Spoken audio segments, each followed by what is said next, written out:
Submitted for the approval of Hallow Scream, I call this story My Nights at Freddy's. For those of you who do not know, my name is Thomas Farley, and I'm gonna tell you something about an incident that happened that changed my life one night. When I was a child, I used to love going to Freddy Fazbear's as a kid. I remember my life would be full of so much wonder every time I stepped into those doors and saw the animatronic characters playing on the stage. I remember also seeing people wearing mascot suits wandering around the restaurant too.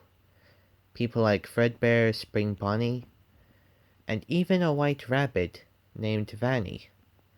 I remember on one of my birthdays there, I got an autograph with Vanny, and she even autographed it for me. I remember feeling so much joy that birthday. But as I grew up, I soon began to hear rumors about my favorite place on Earth. That many children had gone missing and that the animatronic characters secretly come alive in the dead of night. I wasn't sure if this was true or not, but I wanted to find out. So one day while my parents slept, I snuck out of the house and using my scooter went all the way down to Freddy's. As I walked into the driveway at the place, I noticed that the lights were still on and the door was open. As I stepped into it, I saw all of the mascots back on their stages. They were all frozen and not moving. I felt scared being in there on my own, but at the same time a bit happy knowing that the rumors weren't true.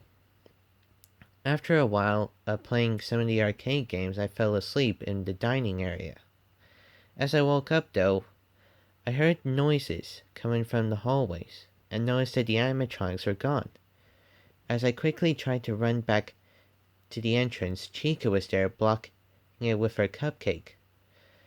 She had blood on her clothes and I quickly backed away before she could get at me.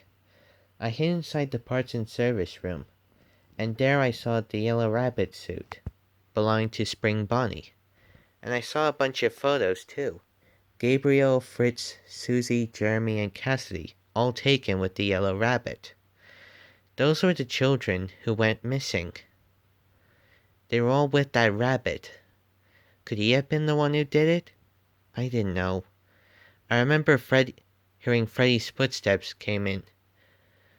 As I turned around after looking at the photographs, I saw him standing behind me, staring at me. I quickly ran past him, and thankfully Chica wasn't at the door anymore.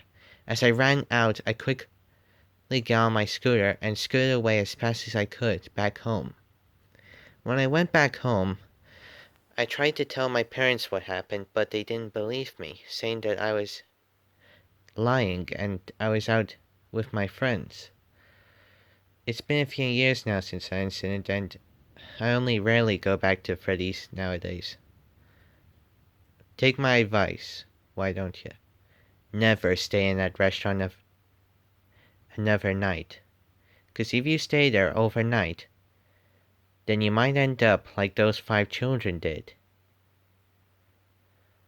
Missing. Hi there everyone, it's your friendly Farley Thomas here. I hope you guys enjoyed my Five Nights at Freddy's scary story. What do you guys think of it? Please let me know down below in the comments and make sure to give it a thumbs up if you liked it. But I'm afraid that's all for now, my cartoon buddies, so stay safe and have a happy Farley day. And until next time, so long, folks!